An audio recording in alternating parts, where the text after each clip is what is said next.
নমস্কার বন্ধুরা, সবাই কেমন আছেন? আশা করছি সবাই খুব ভালো আছেন। আমি আজকে চলে এসেছি আবার একটি নতুন রেসিপি নিয়ে। আজকে আমি বানিয়েছি মটরশুঁটির পরোটা। তো এই মটরশুঁটির আপনারা কচুরি খেয়েছেন, কড়াইশুঁটির আপনারা কচুরি খেয়েছেন, কিন্তু এভাবে একবার পরোটা বানিয়ে দেখবেন, খেতে খুব ভালো হয়। তাই আজকে এই মটরশুঁটির রেসিপি আপনাদের সাথে শেয়ার করতে চলে এসেছি। আর কীভাবে আমি এই মটরশুঁটির পরোটা বানিয়েছি সেটাই আজকে আমি আপনাদের সাথে শেয়ার করব। আপনারা আমার সঙ্গে থাকুন, দেখতে থাকুন। মটরশুঁটির পরোটার জন্য আমি এখানে নিয়ে নিয়েছি 1 বাটি মটরশুঁটি। এখানে আমি একটা মিক্সি জার নিয়ে নিয়েছি। এর মধ্যে এখন সব মটরশুঁটিটা আমি দিয়ে দেব। আর দিয়ে দেব কিছু আদা কুচি, আর দিয়ে দেবো 3-4টে লঙ্কা, কাঁচা লঙ্কা। আর এরই সাথে একসাথে দিয়ে দেবো আমি কিছু ধনেপাতা। দিয়ে সবকে একসাথে ব্লেন্ড করে নেব, একটা স্মুথ পেস্ট বানিয়ে নেব। অল্প একটু জল দিয়ে দিলাম, জল দিয়ে স্মুথ একটা পেস্ট বানিয়ে নেব। এখানে আমি একটা স্মুথ পেস্ট বানিয়ে নিয়েছি। কত সুন্দর হয়েছে দেখুন বন্ধুরা। আমি 1 বাটি কড়াইশুঁটি নিয়েছিলাম, আর এখানে আমি 1 বাটি নিয়ে নিচ্ছি ময়দা। একটা বড় পাত্রে নিয়ে নিলাম। আর নিয়ে নিচ্ছি 1 বাটি আটা। আমি এখানে আটা ময়দা দুটো মিশিয়ে পরোটা বানাবো, তাতে খেতেও ভালো হয়। আর অনেকেই ময়দা খেতে এখন পছন্দ করে না, সেই জন্য আমি দুটো মিশিয়ে নিলাম। এখন এর মধ্যে দিয়ে দেবো আমি লবণ। দিয়ে দিচ্ছি পরিমাণ মতো লবণ।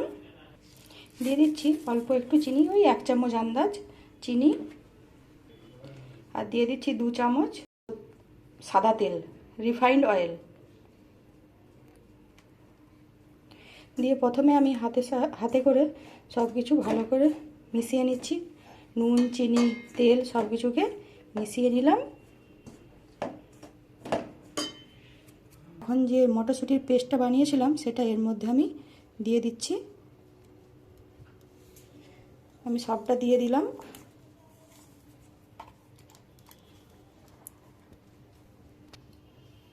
প্রথমে আমি এটা মেখে নেব। যদি আমার পরে জলের প্রয়োজন পড়ে তখন আমি মিক্সির জারটা ধুয়ে একটু জল দেব। প্রথমে আমি এটাকে ভালো করে মেখে নেব।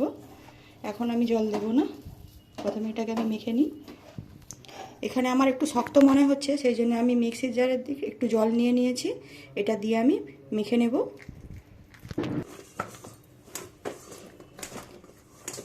পুরো ময়দাটা আমার ভালো করে মাখা হয়ে গিয়েছে। এখন আমি উপর থেকে একটু হাতে একটু তেল নিয়ে এভাবে করে উপরটা মাখিয়ে, যাতে উপরটা শুকনো না হয়ে যায়, সেজন্য এভাবে করে একটু মেখে তেল মাখিয়ে ঢাকা দিয়ে দেব 5-7 মিনিটের জন্য। এখানে একটা আমি বাটি নিয়েছি, বাটির মধ্যে নিয়ে নিচ্ছি 2 চামচ কর্নফ্লাওয়ার। 2 চামচ কর্নফ্লাওয়ার নিয়ে নিয়েছি। এর মধ্যে দিয়ে দেব রিফাইন্ড অয়েল। দিয়ে এটা একটা মিশ্রণ বানিয়ে নেব। কর্নফ্লাওয়ার আর অয়েলের একটা মিশ্রণ এভাবে আমি বানিয়ে নিলাম। এভাবে করে আমি একটা মিশ্রণ বানিয়ে নিয়েছি। ময়দাটাকে আমি ভালো করে এভাবে করে একটু দোলা দিয়ে দিয়ে মেখে নেব, এতে পরোটাগুলো ফুলবে ভালো। দোলা দিয়ে নিয়েছি। এবারের থেকে আমি এভাবে করে লেচি কেটে নেব। একটু বড় বড় করে লেচি কেটে নেব।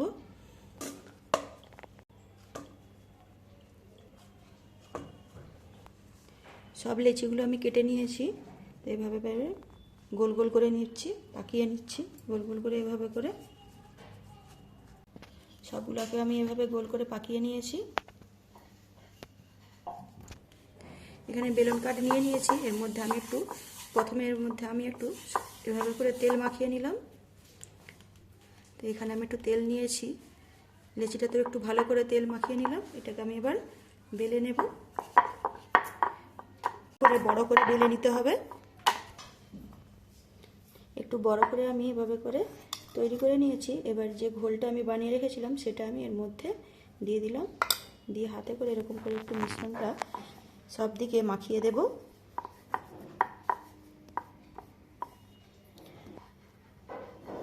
দিয়ে পরোটাটাকে আমি দু সাইড থেকে এভাবে করে ফোল্ড করে দেব প্রথমে। দিয়ে আবার একটু মিশ্রণ নিয়ে আমি এখানে দিয়ে দেব। সবটা এরকম করে ভালো করে আমি মাখিয়ে নেব। এভাবে করে দু সাইড থেকে আবার এটাকে আমি ভাঁজ করে নেব। তো আমার এভাবে একটা তৈরি হয়ে গেল। এভাবে করে আমি সবগুলোকে রেডি করে নেব। এখানে আমি আরও একটা তৈরি করে দেখিয়ে দিচ্ছি কিভাবে তৈরি করলাম। আমি এভাবে করে লেচিটাকে নিয়ে একটু বড় করে বেলে নেব। তারপরে যে মিশ্রণটা তৈরি করে রেখেছিলাম সেটা আমি এর মধ্যে দিয়ে দিলাম। দিয়ে পুরোটা হাতে করে এভাবে করে মেখে দিলাম। দিয়ে দু সাইড থেকে এভাবে করে ফোল্ড করে নিচ্ছি। এভাবে করে একটা পকেট টাইপের আমি তৈরি করে নিচ্ছি। এখানেও একটু আমি মিশ্রণটা দিয়ে দিলাম। দিয়ে ভালো করে হাতে করে এভাবে লাগিয়ে নিলাম। এতে করে প্রত্যেকটা লেয়ার খুব ভালো করে ভাজার পরে খুলে যাবে, কত সুন্দর তখন দেখাবে। এখানে আমি আর একটা তৈরি করে নিলাম।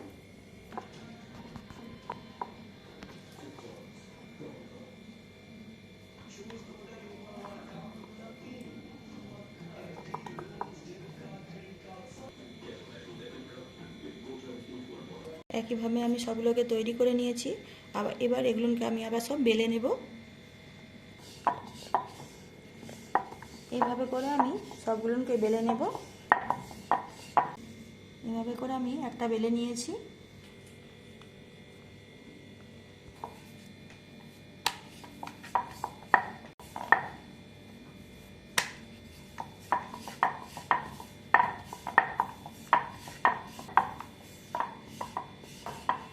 বেলা হয়ে গেল।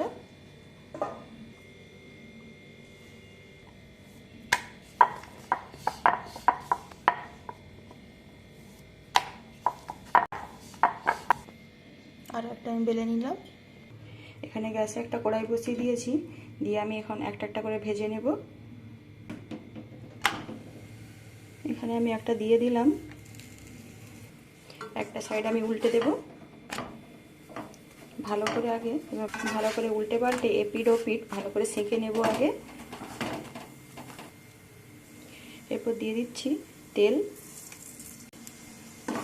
তেল দিয়ে আবারও উল্টে দিলাম। আমার এখানে একটা ভাজা হয়ে গেল, কত সুন্দর হয়েছে দেখুন বন্ধুরা। এটাকে আমি তুলে নেব। একটা প্লেটের মধ্যে আমি তুলে নিলাম। কড়াইয়ে আবার একটা আমি দিয়ে দিয়েছি এক সাইডটা।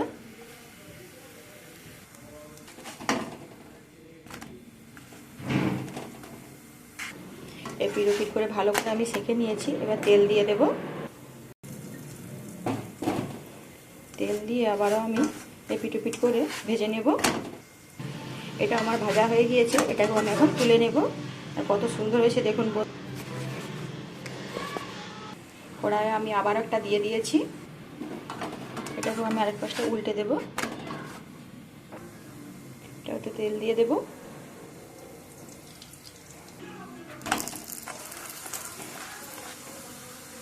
এটাও ভাজা হয়ে গিয়েছে। এটাকেও তুলে নেব। এভাবে করে আমি সব পরোটাগুলোকে ভেজে নেব।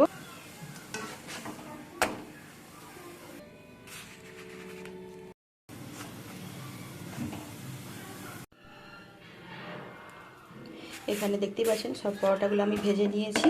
কত সুন্দর হয়েছে দেখতে পাচ্ছেন বন্ধুরা। কত সুন্দর হয়েছে বন্ধুরা, দেখছেন পরোটাটা। আর পরোটাগুলো গরম থাকতে থাকতে এইভাবে করে দুপাশ থেকে একটু এরকমভাবে চেপে দিতে হবে, তাহলে লেয়ারগুলো খুব ভালো করে খুলে যাবে। আর একদম নরম তুলতুলে, এই দেখুন একদম নরম তুলতুলে হয়েছে, কেমন সুন্দর। আর প্রত্যেকটা লেয়ার একদম সুন্দরভাবে খুলেছে। একটা আমি এভাবে আপনাদেরকে ছিঁড়ে দেখাচ্ছি, দেখুন কত সুন্দর হয়েছে। এভাবে করে মটরশুঁটির পরোটা বানালে খেতেও সুন্দর লাগবে আর দেখতেও সুন্দর হয়। তো আপনারা এভাবে করে একবার হলেও এই পরোটাটা বানিয়ে দেখবেন। তো আর আজকে আমার এই পরোটা রেসিপি আপনাদের কেমন লাগলো অবশ্যই কমেন্ট করে জানাবেন। আর ভালো লাগলে লাইক শেয়ার কমেন্ট করবেন, সাবস্ক্রাইব করে পাশে থাকবেন। আবারও আপনাদের সাথে দেখা হবে নতুন কোনো রেসিপি নিয়ে অন্য কোনো দিন। সবাই ভালো থাকবেন, সবাই সুস্থ থাকবেন।